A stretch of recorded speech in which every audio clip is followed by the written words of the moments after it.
Today I'm in Parramatta and I've met this gentleman named Anwar. That's Halim. Nice to meet you, Halim. Yeah, nice to meet you. Okay, just what I'm here for is to ask you a few questions that I believe a lot of people are interested to know about you and what you believe in. So it's purely a few questions and I'd just like you to tell the viewers what's going on, okay? Okay. Okay. So, can you just tell me what you're doing here today? Well, pretty much I'm out here clearing any misconceptions regarding Islam because, as you know, Islam has been portrayed as a demon cult or an evil religion or a violent religion, and I'm here to show people otherwise. Okay. What goes on around the world, I've had this discussion with other people like yourself, what goes on in all these countries that like the Muslims are fighting Muslims. I've been told this is all propaganda and motivated externally. It's not really Muslim against Muslim. Can you be a bit more specific? Where? You're speaking about Syria? Oh, I'm talking about Tunisia, Libya, Egypt, Syria, Lebanon, Iraq, Pakistan, Afghanistan. It's pretty much all over the place at the moment. Okay, look, I don't want to get too involved in politics because it's not what I'm about. But all I can tell you is that Muslims are passionate people. Okay. And if they believe in something, they're passionate, they're emotional people, they're driven by emotional, and they're very sincere when it comes to their faith. Okay. So if they believe that they're being ruled by an evil regime or a dictatorship, they took a stance against them, and that's pretty much what took place. That's what started the revolution. But is it a bad thing that it's actually Muslim against Muslim? That's what I'm concerned. I don't care about the politics because I know the politics is all crap. Okay, when you say Muslim against Muslim, who are we speaking about? We're talking about Shiites, are we speaking about Shiites and Sunnis in Iraq, Sunnis and Shiites in Syria, for example. The Brotherhood against in Egypt. Okay, let's talk about the politics. I don't care about the politics. All right, let's forget about their background and where they're from. But look at what the Syrian regime are doing. They're killing innocent people daily. Bad. They're killing innocent people daily. It's very bad. On a daily basis. The death toll now in Syria is way above 70,000. 70,000. I heard it's true. It's about 100,000. Well, there you go. Yeah. I was thinking it's 70,000. Yeah, it's a bit more now. But why is this not made a big deal? It is a big deal. There are innocent people dying daily. It's a huge deal. It is. But why isn't it made a big deal in the Western country? People don't understand why the Muslims are getting so emotional. Yeah. Because innocent Muslims are dying daily. It's terrible. They're dying daily. But when a Westerner dies, not that we condone any type of attack or we devalue the death of a Westerner, no. But Muslims are dying daily, and it's nothing but a mere number. But when the non-Muslims die, it's made a big deal, and people's emotions are played with. Yeah. But the outcome. But my question was, it's Muslim killing Muslim. It's not Christians killing Muslims. It's not the Fijians killing Muslims. It's in Syria. It's Muslim killing Muslim, and now you've got more Muslims defending other parts of the Muslim. But like I said, I'm not here to discuss politics. Well, it's Muslim killing Muslim is a consequence. If some people are supporting the Assad regime, and consequently they are Muslim, then yes, it is Muslim against Muslim. But it is the rebels who are not only Muslim Sunni fighting against the Alawi regime. The Alawi regime, regardless of their beliefs, are doing the wrong thing. It's inhumane what they're doing. That's disgusting. Okay, next question is, when you come to Australia, like what I've discovered with other people I've spoken to, new Australians, they've said that Australians are very welcoming people. Do you think that? Do you believe that? Australians, as in the Anglo-Saxon Australia, the country? Yeah, it's and an unbelievable country where we have rights to build mosques, we build Islamic schools, we're allowed to pray our prayers.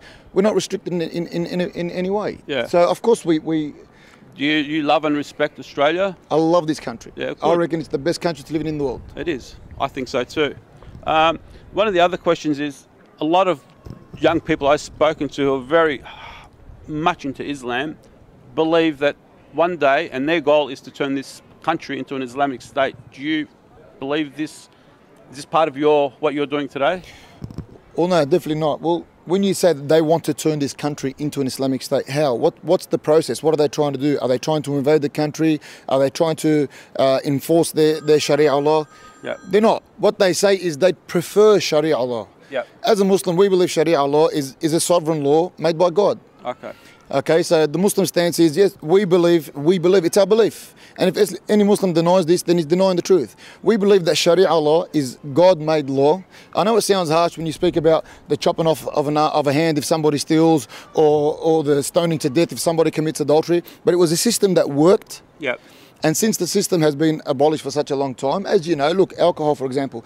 Alcohol is the root of most evil. Domestic violence, assaults, killings, attempted killings, and the list goes on. But in moderation, a glass of wine with dinner isn't so bad. But you believe that if one glass leads to another? Absolutely. I don't believe that. It's a fact. It's a fact. It's a fact. One glass will lead to another. Even if you just do have the one glass, sure, alcohol does have some advantages, but it also has some disadvantages. Some side effects. All right, and the disadvantages definitely outweigh the advantages. Yeah, well, that's fair enough. Why is it that in some countries, Christianity is not, or for example, Christians and Jews, we're not welcome in certain Islamic countries, but yet Muslims want to be accepted in all over the world, like Australia, in the UK, Europe, America. Can you name me one country in the world, Muslim country, that doesn't accept non-Muslims? Name me one.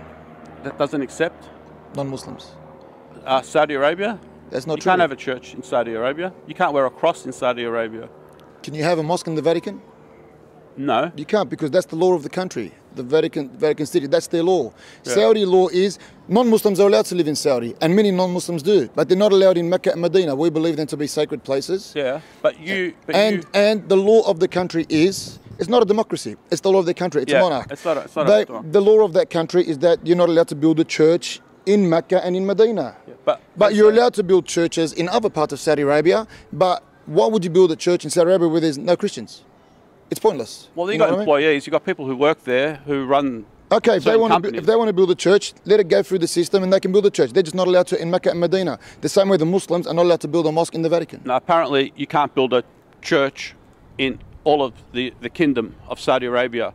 So, for example, the people who work there, the patriarchs who are building the oil companies and run, there's a lot of foreigners. Look, as far as I know, I could be wrong. It's only Mecca and Medina that you're not allowed. No.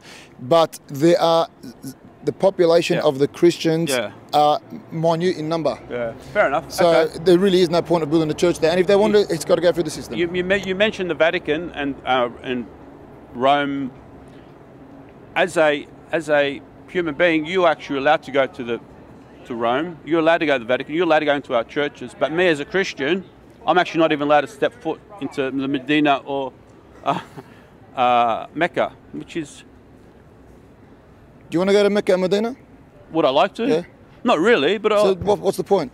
But if anybody does want to go to Mecca and Medina, it's very simple. Yeah. All you have to do is become a Muslim, and then you're welcome into the country. You're welcome into the cities. Okay, that's a fair deal. So I got to convert to go see the Grand Mosque. You got to accept Islam. And look, if you look at Islam, if you look at Islam properly, through the teachings of Islam, through the correct sources, meaning the Quran and the proper teachings of our Prophet Muhammad, peace be upon him, it's the purest of faiths. Is it? There's no other faith in the world that teaches the oneness and the uniqueness of God the way Islam does. Okay. And we can talk about that, but that's going to go on for another hour, so I don't want to get off the topic. I'm here to listen to your opinions and your theory, and that's so fine. If you want to go to Mecca and Medina, you become a Muslim? I don't want to become a Muslim. You don't have to. We're speaking in general. Yeah. Maybe to your listeners. Yeah. If people are genuinely concerned and want to know why they can't go to Mecca and Medina, you can. You can. Become a Muslim and you can. Okay. But you have to convert. But you, as a Muslim, you are welcome to go to the 16th chapel. You're allowed to go to Rome. You're allowed to go to the Vatican. But we can't do that with you guys. That's right. That's it. That's right. Okay. Full stop. Full stop. Okay. That's the system. That's the law. That's it. That's all we wanted to say. Last week, there was a 60 Minutes journalist that went into the streets of Sydney and asked a couple of guys who had beards like yourself, who believed in Islam. I don't know if they're the same group of guys that you associate with, but they said that the guy that got hacked or murdered in London, the soldier, was a dog. Can I ask you about that, or something you don't want to discuss with me? No, I don't have a problem. What do you want to ask me? What do I think? Yeah, of that whole thing. How do you think that, when that guy said that, how do you think the Australian people Okay. And the international community look at this guy and say, this guy with a beard thinks this guy was a dog. Now you've got a beard and you believe in Islam. They might think that you're the same. Is that what you think? Okay, I think it was absolute stupidity for this person to call that British soldier a dog. It's stupidity. It was so unintelligent, I can't believe that Channel 9 even aired it. Okay. That's for one. That's stupidity. Yep. Secondly, do you think that Liz Hayes approached those young men and those young men only in Lakemba? I don't know. You don't know? No. I actually never thought of it. I reckon that Channel 9 went looking for young gangster-looking type hoodlums who look type, Islamist-looking gangster. Well, that's their choice. You know, they choose to dress like that. It's not what Islam teaches. I choose to dress like this. It's not what Islam teaches, but it doesn't forbid it also. I'm comfortable in this clothing. I was born and raised in Australia. I choose to dress like this. Were you born here? I was born in Australia, yeah. Okay. I'm an Aussie. You're an Aussie. Sorry. I guarantee you, they would have brushed through the streets of Lakemba until they found 3 young guys who are not so intelligent, and then they interviewed them, and that was the only thing they aired. But I'm pretty sure they would have spoken to some intelligent people and got different responses. But that's not what they wanted. Okay. They wanted controversy, they wanted ratings, and that's what they got. Okay. Is there anyone going to go out and see these guys and say to these guys, you know what, guys, you're actually embarrassing us. Why would you do that? You're making you look bad because you look the same. Yeah, I understand. I'm only asking you for your own sake, not for, there's no benefit for me. Firstly, I'm pretty sure that the Islamic leaders would have done such a thing. Yeah. The Islamic leaders should have pulled them up. And if they didn't pull him up, then it's wrong on their behalf. For the commoner like myself to go and pull him up, if I was sitting in the street, I probably will have a chat to him. Oh, you would? I probably would have a chat to him. But I don't know the guy. Okay. And I won't go out of my way looking for him either. Okay. But at the same time, I hope that the Australian people are not naive and not narrow-minded to think that this is Islam. Okay. And I'm pretty sure the majority of people that have any type of understanding will know that this is not Islam. And if there are a few people who think that this is Islam, please open your mind and seek some proper knowledge regarding Islam. Well, this is why I'm talking to you and giving you opportunity to express these thoughts and educate people on what you think is right and what is wrong. A lot of people think there's a lot of wrong in Islam, and that's just how it is. And people say it's the media that caused this. It's the Jews that did it. It's the Americans that did it. Can I ask you a question? You can ask me a question. How many Muslims have you approached and asked them what Islam really is? I've asked a few personally. Okay. I have. And do you still see Islam as this evil religion, as this violent religion? No. I actually, after speaking to these Muslims. Okay. I have an opinion. It's my interview now. Keep it short. Go on. Okay. I have an opinion, and I believe there's two. And I don't want your opinion. After speaking to Muslims and asking them about the real Islam. Okay, I'm going to answer your question. Go. Okay. I think there's two sides to Islam. I think there's a very humble, very nice side of it. Then I think there's an extreme side of it. And I don't think you can deny that. That's my question. That's my answer to your question. Okay, when you say extreme, what do you mean? Well, you know what I mean. Otherwise, you're being naive and ignorant. No, I want to know so we can specifically We're talking about the guys. Be specific, the guy that called the guy the dog. I told you that was stupidity. That's not Islam. Apparently blew up Boston, but apparently Jews and the Americans in the CIA and the FBI did it. No, there was no Muslim involved in that. I'm talking about the Pakistani terrorists. I'm talking about the Iraqi. I can go on. Okay. That side of Islam. Once again. That's to me. Once again. If the Boston bombers were Muslim, what they did was un-Islamic. Okay, perfect. Tell the camera that. Tell them from your heart. I'm pretty sure they thought, if the Boston bombings was the works of Muslim, this is un-Islamic, and I believe they will be punished. Because they've committed the sin. Killing an innocent soul is a sin in Islam. It's as simple as that. Okay. But now on the flip side of the coin, what if it wasn't Muslims? There's too much discrepancies surrounding the whole incident. I don't know. All there is. I don't believe that it was the Muslims that did that. Who did I personally believe. We won't get into that because we can talk about that for another. Okay, I don't believe it was them. And look, if you go to the internet and Google it or YouTube it, you'll find many stories regarding the Boston bombings. That and the Islamic extremists in Pakistan and all that. Once again, the actions of the Muslims isn't Islam. Because people make mistakes. As Muslims, we believe that all human beings are sinners. Nobody's perfect. Okay. But if you have any doubts about Islam or you have any questions about Islam, go to the correct sources. Go to the Quran. Go to the teachings of our Prophet. Go to a Muslim with some type of knowledge and ask him. I'm not speaking to you. I know you've done that. Yep. But generally speaking, don't look at the actions of the Muslims and think that this is Islam. Go back to Islam and ask the question. I'll tell you like this. If your car needs repairs, would you take it to a florist? Would you take it to a butcher? No. No, because they're not specialists in the field of automotives. No. But you'll take it to a mechanic. Yes. It's appropriate. Yep. The same thing with Islam. Why would you take your knowledge regarding Islam from people who don't know Islam? Like the media. Go to the Muslims. Go to the original sources and get your information from there. That's the advice I have to say for people who still don't know Islam and still think that Islam is extremist religion.